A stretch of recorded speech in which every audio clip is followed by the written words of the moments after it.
Assalamualaikum warahmatullahi wabarakatuh. Gimana kabarnya? Semoga sehat selalu dan semoga kita terhindar dari segala macam penyakit. Amin. Nah, anak-anak, ini adalah sistem pembelajaran lewat online atau kalian lagi melakukan daring school, belajar di rumah. Tetap semangat ya. Mita akan menyampaikan pembelajaran materi PKN yang belum disampaikan, yaitu di bab 3. Di bab 3 itu ketika kalian buka di buku modul kalian, pasti kalian bawa ya buku modulnya. Nih, itu di halaman 69 kalian bisa buka.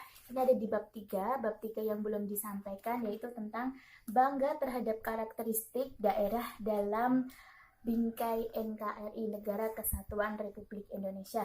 Nah, seperti yang kita tahu, karakteristik masing-masing daerah itu memiliki beragam yang berbeda-beda. Kita bisa tahu karakteristiknya, kita bisa mempelajari buku, kita bisa mempelajari alam sekitar, dan lain sebagainya. Tentunya itu merupakan kebanggaan tersendiri bagi bangsa Indonesia. Nah, kalau pada bab kemarin kita sudah mempelajari mengenai keberagaman yang dimiliki oleh bangsa Indonesia, mulai dari suku, terus habis itu ada adat istiadat, terus ada agama, namanya ada Islam, ada Kristen, Hindu, Buddha, semuanya ada di sini, bersatu di Bhinneka Tunggal Ika.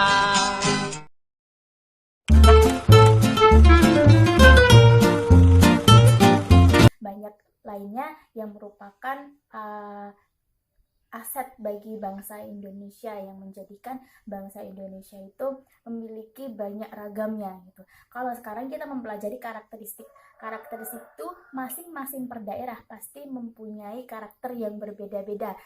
Kita bisa lihat dari alam sekitar kita, lihat daerah ini nanti memiliki karakteristik seperti apa, alamnya seperti apa. Nanti kita juga akan mempelajari mengenai bagaimana pola penduduk, terus habis itu mata pencaharian, dan lain sebagainya. Nah, sebelum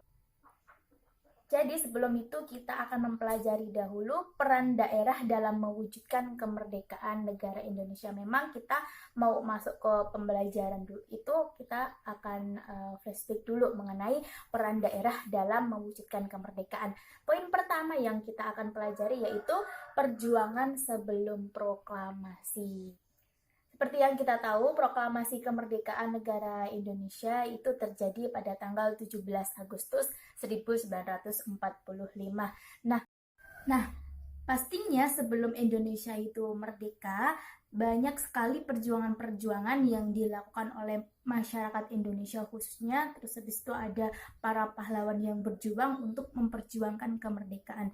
Nah, Indonesia sebelum proklamasi harus mencicipi terlebih dahulu kejamnya penjajahan, mulai dari penjajahan Portugis, Spanyol, terus habis itu datang lagi negara Belanda yang kita tahu bahwasanya secara memberikan informasi kalau negara Belanda menjajah Indonesia itu paling lama ya, kita tahu bahwasanya selama 350 tahun atau 3,5 abad. Habis itu datanglah kembali Jepang yang menjajah Indonesia. Nah, Jepang ini adalah negara terakhir yang menjajah Indonesia. Dengan semangat perjuangan para masyarakat Indonesia dan para pahlawan, dan atas kehendak Tuhan Yang Maha Esa, Indonesia berhasil merdeka dan diproklamasikan ketika 17 Agustus 1945.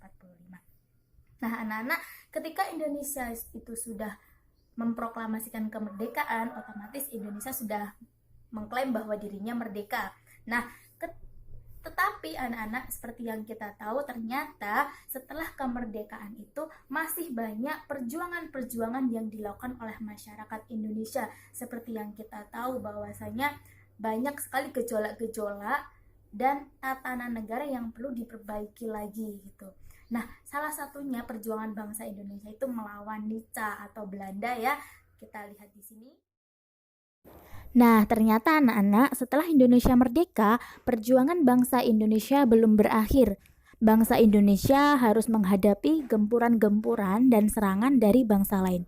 Mulai dari perjuangan bangsa Indonesia melawan Belanda atau biasa yang disebut Nica, pertempuran Ambarawa, Perlawanan Rakyat Maluku Selatan, Gerakan 30 SPKI, dan peristiwa Bandung Lautan Api. Nah, pasti dari kalian sudah ada yang tahu ya peristiwa-peristiwa di atas. Di sini Bu Mita akan membahas sedikit tentang peristiwa Bandung Lautan Api. Bandung Lautan Api terjadi ketika masyarakat Indonesia itu tahu bahwasannya kota Bandung akan dijadikan sebagai pangkalan militer Tentara Serikat. Nah, mengetahui hal tersebut, Bandung tidak rela ya kotanya akan diambil alih, sehingga masyarakat kota Bandung dengan sendirinya membakar rumah mereka sendiri. Nah, dengan dibakarnya sebagian kota Bandung, terlihat seperti lautan tetapi penuh dengan kobaran api yang menyala-nyala. Sehingga peristiwa ini dikenal sebagai Bandung Lautan Api. Nah, masyarakat Bandung itu lebih memilih kehilangan tempat tinggal mereka daripada tanah mereka itu dikuasai oleh negara asing.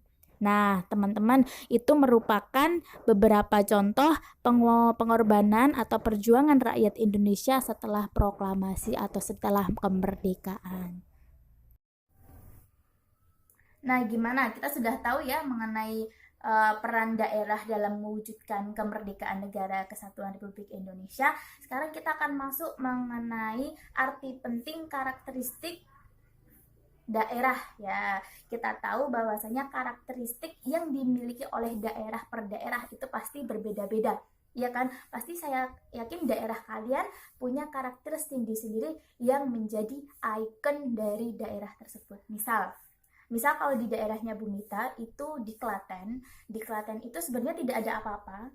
Namun ketika masyarakat kota Klaten, daerah Klaten, Kabupaten Klaten ya maksudnya, itu ketika masyarakat bisa mengubah daerah itu menjadi ikon, itu bisa tersorot oleh masyarakat luar. Contohnya kalau Klaten itu dia potensi sebagai destinasi wisata kolam renang, karena di Klaten itu banyak mata air yang dari tanah itu yang melimpah ruah, jadi dijadikan sebagai umbul, dijadikan sebagai kolam renang, pancingan, dan lain sebagainya. Itu menjadi ikon kota Klaten gitu.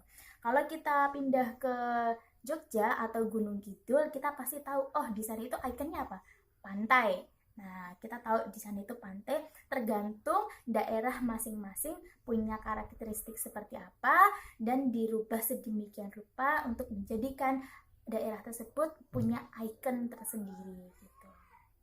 Nah, misal kita kalau Solo itu kota budaya ya, kota budaya. Nah, kita tahu bahwa di Solo itu banyak sekali budaya-budaya yang kita temui di sana. Ada peninggalan keris ya, ada museum keris, habis itu ada banyak hal yang kita tahu di sana gitu. Nah, pasti masing-masing daerah itu punya kewenangan sendiri atau biasa yang disebut adalah otonomi daerah. Otonomi daerah itu adalah daerah yang mempunyai kewenangan untuk mengatur urusan rumah tangganya sendiri. Seperti kalau kita mengambil contoh Solo, kota Solo yang diketuai oleh wakil rakyat yang disebut wali kota, kota Solo berhak untuk mengatur wilayah Solo saja. Entah mau dijadikan sebagai kota wisata atau kota budaya, itu tergantung daerahnya masing-masing. Jadi intinya anak-anak, kita harus mendukung dari otonomi daerah tersebut untuk menjadikan daerah kita memiliki ikon, daerah kita berkembang, terus habis itu bisa mensejahterakan masyarakatnya. Nah, kita mempelajari arti penting karakteristik daerah, kita perlu tahu ya, jadi sangat penting sekali karakteristik daerah itu.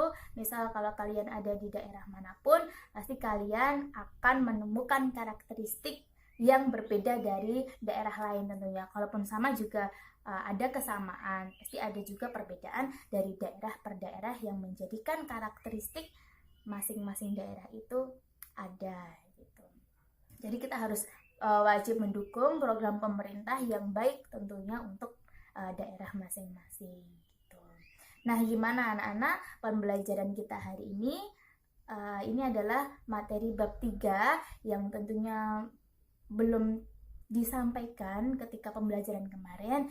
Nah, ini adalah minggu pertama kita melakukan pembelajaran online.